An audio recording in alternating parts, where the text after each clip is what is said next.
नमस्कार, मैं हूं आपके साथ मोनिका गुप्ता और आप देख रहे हैं हर खबर। बुलेटिन की शुरुआत करेंगे खास खबरों के साथ।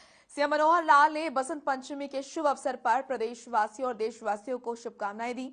सीएम मनोहर लाल ने ट्वीट कर लिखा कि बसंत पंचमी पर्व पर समस्त देशवासियों को हार्दिक शुभकामनाएं। आप सभी पर विद्या, साहित्य, संगीत और कला की देवी मां सरस्वती की कृपा बनी रहे। सीएम ने बसंत पंचमी की दी देशवासियों और प्रदेशवासियों को शुभकामनाएं। ये ट्वीट आपको दिखा रहे हैं, जहां पर इस ट्वीट के जरिए सीएम मनोहर लाल ने देश और प्रदेशवासियों को बसंत पंचमी की शुभकामनाएं दी। सीएम मनोहर लाल ने ट्वीट कर लिखा कि बसंत पंचमी पर्व पर समस्त देशवासियों को हार्दिक शुभकामनाएं। आप सभी पर विद्या, साहित्य, संगीत और कला की देवी मां सरस्वती की कृपा बनी रहे।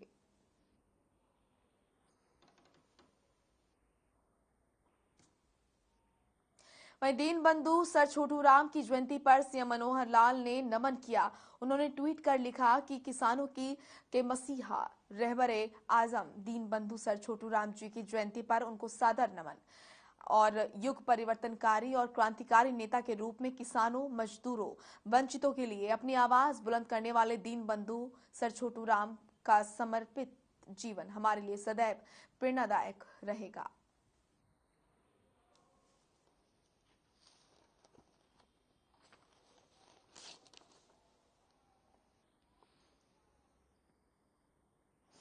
दीनबंधु सर छोटू राम की जयंती पर सीएम मनोहर लाल ने नमन किया। उन्होंने ट्वीट कर लिखा कि किसानों के मसीहा रहबरे आजम दीनबंधु सर छोटू राम जी की जयंती पर उनको सादर नमन।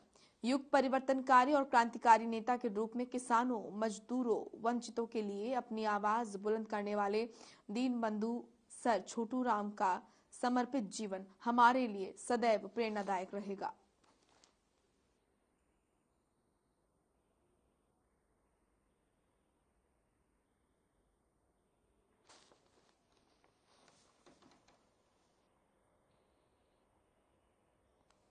हरियाणा के मुख्यमंत्री मनोहर लाल ने अधिकारियों को मुख्यमंत्री अंत्योदय परिवार उत्थान योजना के तहत चिन्हित परिवारों की आय बढ़ाने के लिए अथक प्रयास करने के निर्देश दिए हैं।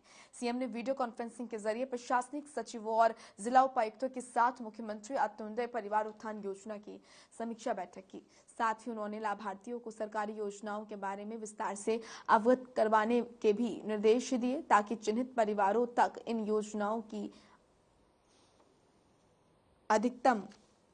योजनाओं का लाभ पहुंच सके।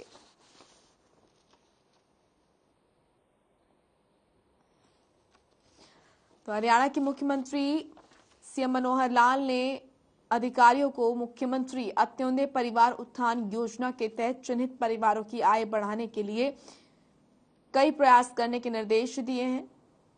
सीएम ने वीडियो कॉन्फ्रेंसिंग के जरिए प्रशासनिक सचिवों और जिला उपायुक्तों के साथ मुख्यमंत्री अंत्योदय परिवार उत्थान योजना की समीक्षा बैठक की। साथ ही उन्होंने लाभार्थियों को सरकारी योजनाओं के बारे में विस्तार से अवगत करवाने के भी निर्देश दिए, ताकि चिन्हित परिवारों तक इन योजनाओं की अधिकतम लाभ परिवारों तक पहुंच सके। तो सीएम मनोहर लाल ने समीक्षा बैठक की। अंत्योदय परिवार उत्थान योजना को लेकर यह बैठक उन्होंने की। वीडियो कॉन्फ्रेंसिंग के जरिए ये बैठक की गई। कोरोना के नियमों को ध्यान में रखते हुए, कोरोना प्रोटोकॉल को ध्यान में रखते हुए वीडियो कॉन्फ्रेंसिंग के जरिए ये बैठक की गई और कई अधिकारी इस बैठक में मौजूद रहे। तस्वीरें आपको उस दौरान की दिखा रहे हैं जब ये बैठक हुई।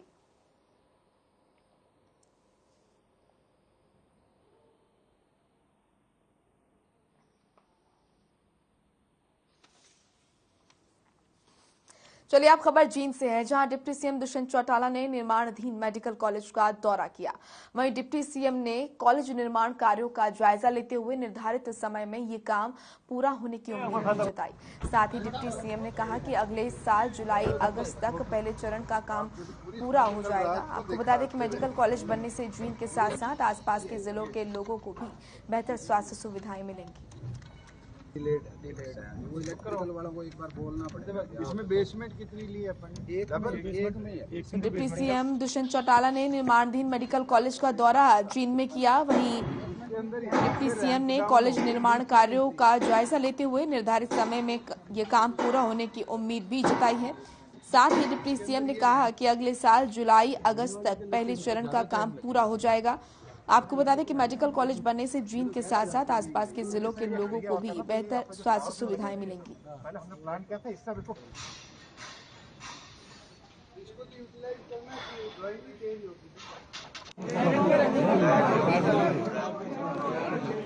तो ये तस्वीरें आपको दिखा रहे हैं जब डिप्टी सीएम दुष्यंत चौटाला जींद पहुंचे और जहां डिप्टी सीएम दुष्यंत चौटाला ने निर्माणाधीन मेडिकल कॉलेज का दौरा किया। ये तस्वीरें आप देख रहे हैं जहां पर वो दौरा करते हुए नजर आ रहे हैं। तो वहीं डिप्टी सीएम ने कॉलेज निर्माण कार्यों का जायजा लेते हुए निर्धारित समय में ये काम पूरा होने की उम्मीद भी जताई है। साथ ही डिप्टी सीएम दुष्यंत चौटाला ने कहा कि अगले साल जुलाई अगस्त तक पहले चरण का काम पूरा हो जाएगा। आपको बता दें कि मेडिकल कॉलेज बनने से जींद के साथ साथ आसपास के जिलों के लोगों को भी बेहतर स्वास्थ्य सुविधाएं उपलब्ध हो पाएंगी। और इसी के चलते यहाँ पर उप मुख्यमंत्री दुष्यंत चौटाला पहुंचे, जिन्होंने इस कार्य का निरीक्षण किया, जायजा लिया और फिलहाल वो तमाम कार्यों से संतुष्ट नजर आए।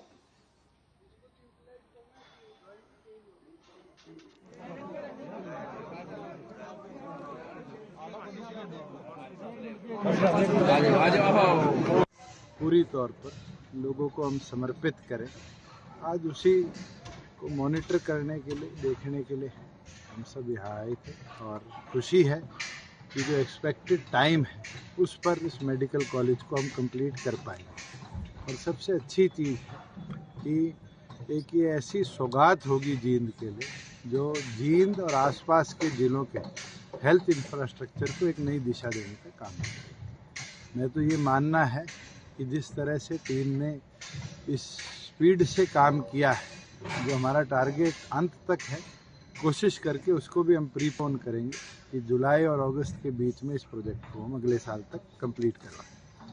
तो रोजगार के अंदर दो हिंड्रेंस जरूर थे इलेक्ट्रिकल डिपार्टमेंट के। बड़ी केबल लाइंस है, मेरे पीछे भी आप देखोगे एक जा रही है, उसका भी टेंडर वर्क पूरा हो चुका और मैं उम्मीद करता हूं कि अगले महीने से उसके भी रिमूवल का काम शुरू करें।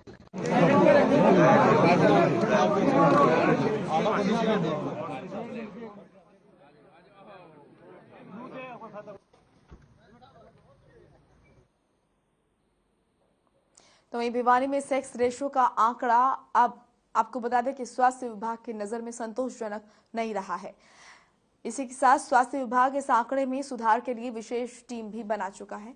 अब हर 15 दिन में जिले के शिक्षा अधिकारी, पंचायत अधिकारी, सीडीपीओ और जन सूचना अधिकारी के साथ मिलकर स्वास्थ्य विभाग बैठक करेगा। साथ ही जरूरत पड़ी तो गांव में पंचायत के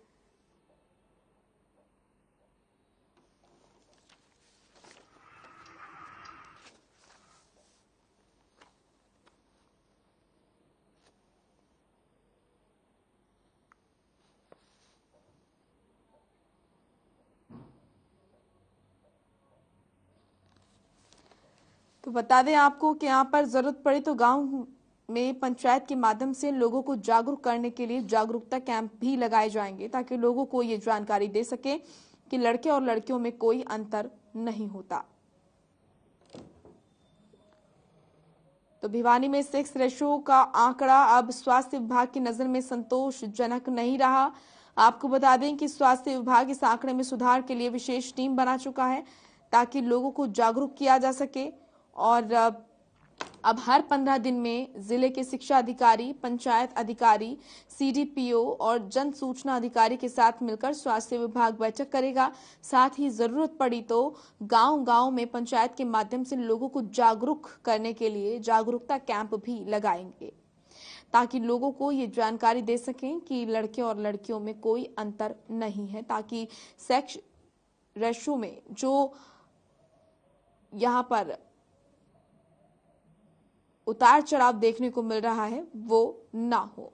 सेक्स रेशो का आंकड़ा भिवानी में अब स्वास्थ्य विभाग की नजर में संतोषजनक नहीं नजर आ रहा है। और जो आंकड़े सेक्स रेशो के सामने आ रहे हैं उससे स्वास्थ्य विभाग की टीम चिंता जाहिर कर रही है। और इसी को देखते हुए अब हर 15 दिन में जिले के शिक्षा अधिकारी, पंचायत अधिकारी, सीडीपीओ और जन सूचना अधिकारी के साथ मिलकर स्वास्थ्य विभाग बैठक करेगा। साथ ही जरूरत पड़ी तो गांव-गांव में पंचायत के माध्यम से लोगों को जागरूक करने के लिए जागरूकता कैंप भी लगाएंगे, ताकि लोगों को ये जानकारी दे सकें कि लड़के और लड़कियों में कोई अंतर नहीं है।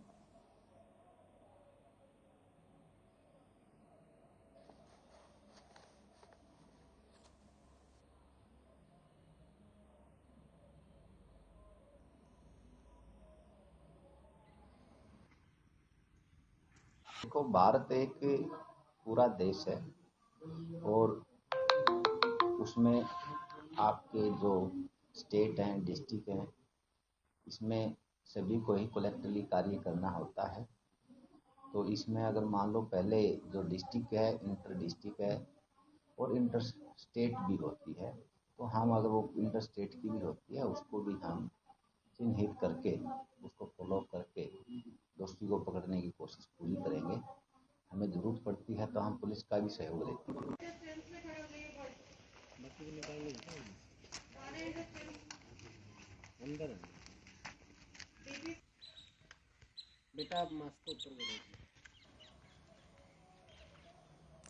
चलिए अब खबर झज्जर से है, जहां राजकीय वरिष्ठ माध्यमिक विद्यालय मुंडाहेड़ा में डीसी श्यामलाल पोनिया अचानक निरीक्षण करने पहुंचे। आपको बता दें कि स्कूली विद्यार्थियों के साथ इंटरैक्टिव सेशन में डीसी ने बच्चों से सामान्य ज्ञान और विभिन्न विषयों से संबंधित सवाल पूछे, साथ ही स्कूल के माहौल के संबंध में भी जानकारी ली।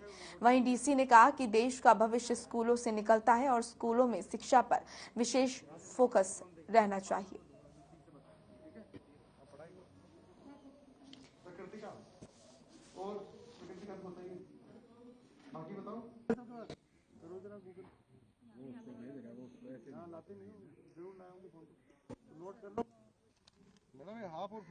करने पहुंचे।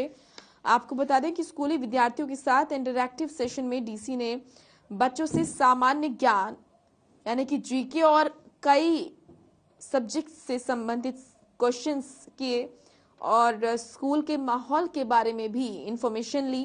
वहीं डीसी ने कहा कि देश का भविष्य स्कूलों से निकलता है और बहुत ज़रूरी है कि स्कूलों में बच्चों के लिए व्यवस्था अच्छी हो, ताकि बच्चे ठीक तरीके से पढ़ सकें, उनको किसी भी तरह की कोई दिक्कत ना हो और स्कूलों में शिक्षा पर विशेष तौर पर फोकस रहना चाहिए। तो डीसी ने विद्यालयों का निरीक्षण किया, विद्यार्थियों के साथ उन्होंने बातचीत की, विद्यार्थियों के साथ किया इंटरैक्टिव सेशन।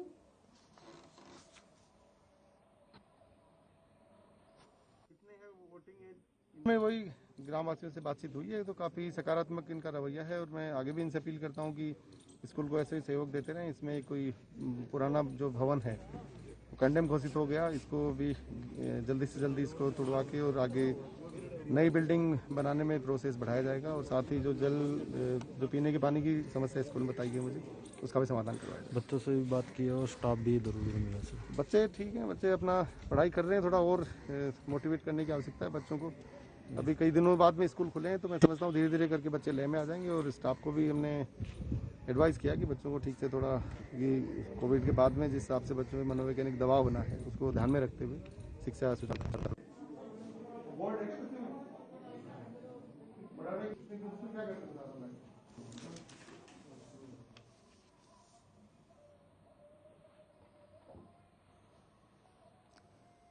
तो डीसी ने विद्यालय का निरीक्षण किया।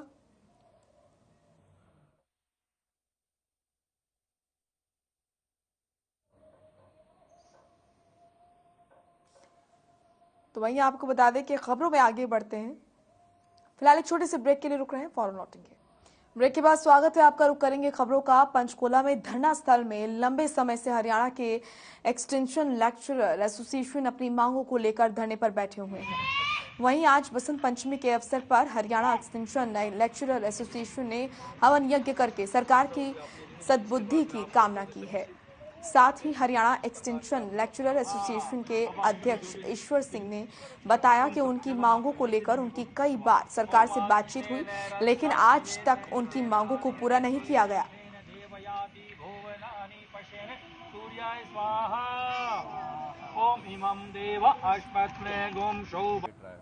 देखो सर, एक्सटेंशन लेक्चर जो हरियाणा के राजकीय महाविद्यालयों में 2000 के लगभग लगे हुए, उनको कई साल हो गए काम करते, और ये रोजगार, सुरक्षा, महंगाई भत्ता, ये सारी जो हमारी डिमांड है, इनको लेकर हम पिछले 2 साल से संघर्ष कर रहे हैं। पीछे 28 नवंबर को 2000 एक्सटेंशन लेक्चरर ने जगाधरी के अंदर यमुनानगर में एक शांतिपूर्वक विशाल प्रदर्शन किया था। उसमें शिक्षा मंत्री जी ने प्रदर्शन में आके कमिटमेंट किया था कि आपकी जल्दी मांग जो है वो मुख्यमंत्री हरियाणा सरकार से करवाऊंगा और आपकी मांग जायज़ है।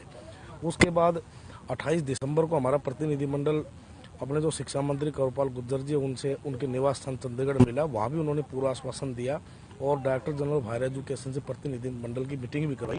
चैनल से हरियाणा सरकार को ये कहना चाह रही हूँ, रिक्वेस्ट करना चाह रही हूँ कि जो 2000 एक्सटेंशन लेक्चरर लगे हुए हैं उसमें 70% करीबन 1200-1300 महिलाएं लगी हुई हैं, और जो कि पिछले 10 साल से लगी हुई हैं। तो यही है कि हम इतने सालों से काम कर रहे हैं, तो सरकार को हमारी तरफ ध्यान देना चाहिए, हमारी जॉब को, रोजगार को सुरक्षित करना चाहिए, और हम सुरक्षित सरकार को करना भी पड़ेगा क्योंकि हमने अपनी मेहनत से कॉलेजों में पढ़ाया है, मेहनत की है, इतने सालों तक वहाँ अपना मेहनत किया, और पिछले 1 महीने से अब यहाँ हम संघर्ष कर रहे हैं।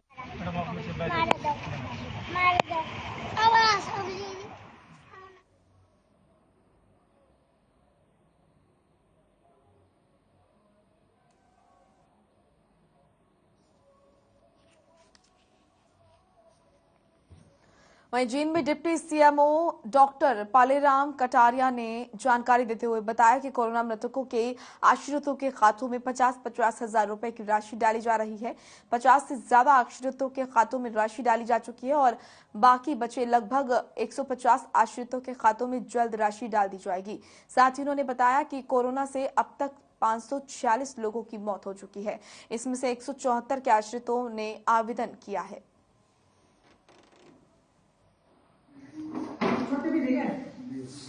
देखिए, जो 2020 की वो थी वेव थी, उसमें 87 लोग एक्सपायर हुए थे और अब कुल मिला के जो है 536 हो गए थे। 8 के करीब अभी इस साल हुए हैं। तो हमारे पास से 250 के आवेदन ऑनलाइन पोर्टल पे आए थे। उनमें से हमने जो है 193 को अप्रूव कर दिया था और तकरीबन 40 के करीब अभी ऐसे थे जिनमें छोटे मोटे ऑब्जेक्शन हैं।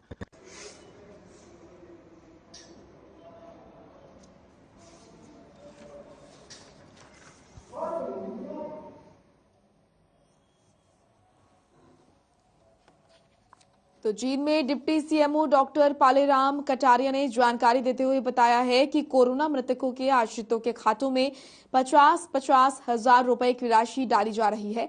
50 से ज्यादा आश्रितों के खातों में राशि डाली जा चुकी है और बाकी बचे लगभग 150 आश्रितों के खातों में जल्द राशि डाली जाएगी। और साथ ही उन्होंने बताया कि कोरोना से अब तक 546 लोगों की मौत हो चुकी है। इसमें से 174 के आश्रितों ने आवेदन किया है। तो कोरोना मृतकों को राशि मिल रही है, 50-50 हजार रुपए की मिल रही है राहत राशि। 50 से ज्यादा आश्रितों को मिली है ये राशि। 150 आश्रितों को जल्द मिलेगी राशि।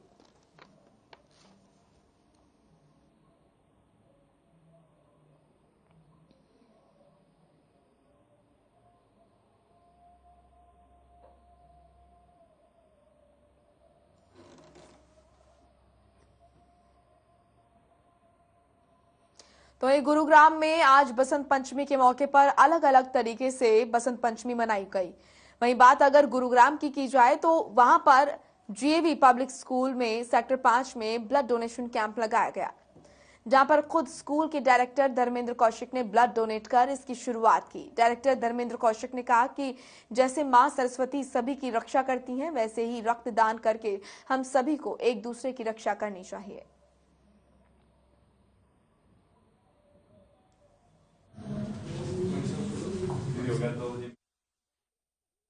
आज वसंत पंचमी का जो त्योहार है आज वो है, और आज के दिन जो है माँ सरस्वती की जो है पूजा की जाती है, उनकी आराधना की जाती है। और इसी के चलते आज फिलहाल हर खबर की जो टीम है वो पहुंची है जीएवी पब्लिक स्कूल के अंदर। यहाँ पर ये जो शिक्षा का मंदिर है, यहाँ पर पहले तो वसंत पंचमी की जो पूजा है वो की गई, और उसके बाद जो है एक अच्छे काम की जो है वो शुरुआत की गई। और यहाँ पर इसी के चलते यहाँ पर एक ब्लड डोनेशन जो कैंप है वो लगाया गया, और इसकी खुद शुरुआत जो है जीएवी स्कूल के जो डायरेक्टर हैं धर्मेंद्र कौशिक उन्होंने की है। धर्मेंद्र जी, सबसे पहले जानना चाहूंगी, सबसे पहले व्यक्ति बने आप, आपके स्कूल में जो ये कैंप लगा है, क्या कहना चाहेंगे? मुझे बहुत ही प्राउड का फील हो रहा है कि आज बसंत पंचमी के दिन जो हमने ब्लड डोनेशन कैंप लगाया, इतना सक्सेसफुल इवेंट, 100 से ज्यादा लोग यहाँ पे अपना ब्लड डोनेट कर चुके हैं, जिनमें मैं सौभाग्यशाली हूँ कि मैं भी एक उनमें से हूँ। तो बहुत ही अच्छा लगा। जो माँ सरस्वती है वो विद्या और ज्ञान की देवी है। विद्या और ज्ञान हमारे स्कूल के लिए सबसे इम्पोर्टेंट रोल प्ले करते हैं। तो एक बसंत पंचमी का दिन बहुत ही हमारे लिए एक त्योहार का दिन होता है, तो बड़ा प्राउड फील हो रहा है इस बात पे। आपको बता दें कि जैसे कि आप जानते हैं कि वसंत पंचमी का जो है आज त्योहार, और आज का जो दौर चल रहा है, कोरोना का टाइम जो चल रहा है, तो इस समय में सबसे ज्यादा लोगों को मदद की जरूरत है। इसी के चलते यहाँ पे ब्लड डोनेशन जो कैंप है वो लगाया गया है, और भी रोटरी क्लब के जो मेंबर हैं वो भी यहाँ पर मौजूद है। पवन जी, क्या कहेंगे, आज यहाँ पे आपने ब्लड डोनेशन कैंप लगाया है? देखो जी, एक नोबल काज है, और मैं खुद अब तक 22 बार करीब मैं डोनेट कर चुका हूँ। दैनिक जागरण ने मेरे बारे में आर्टिकल भी छापा था इस बारे में, और मैं आपको बताऊं कि एक बहुत नोबल काज है। एक ब्लड यूनिट से 3 लोगों की जान बचती है। इसके अलावा जो डोनेट करता है उसके जो जितने टेस्ट हम उस ब्लड पे करते हैं, उसकी अगर बाजार में कराने जाओ तो उसकी कॉस्ट 10,000 से ऊपर है, जिसकी रिपोर्ट हम उनको फ्री देते हैं, और उनको कोई कमी होती है तो उनको पता भी लग जाता है। तो ये डबल बेनिफिट है। और इससे लोगों के, हम एक थैलेसीमिया सेंटर भी चला रहे हैं जिसमें 110 के करीब बच्चे हमारे पास रजिस्टर्ड है, जिनको 250 यूनिट ब्लड हर महीने फ्री हम देते हैं। बिल्कुल, इन लोगों ने यहाँ पर जो है साफ तौर पर लोगों की, बच्चों की जो है मदद की जा रही है। थैलेसीमिया सेंटर में ये ब्लड जो है वो पहुंचाया जाएगा और बच्चों की मदद जो है वो की जाएगी। आप क्या कहेंगे, यहाँ पर ब्लड डोनेशन कैंप लगाया गया है एक स्कूल के अंदर, जो कि ज्यादा से ज्यादा लोग जो है आज जो है यहाँ से ब्लड की जो सेवा है वो प्राप्त कर सके? हाँ, जिस मेरा यही कहना है कि ये एक पुण्य का काम है, ये ईश्वर का काम है, और गरीब लोगों का, आम लोगों का जिनको ब्लड मिलेगा, इनके थ्रू थोड़ी कीमत ही देनी पड़ेगी। लेकिन अब सपड़ा साहब ने जैसे कहा है कि हम अपने क्लब से उन जरूरतमंदों को बहुत कम दाम पे ब्लड देते हैं। और जहाँ तक मेरा नाम एसपी नागरथ है।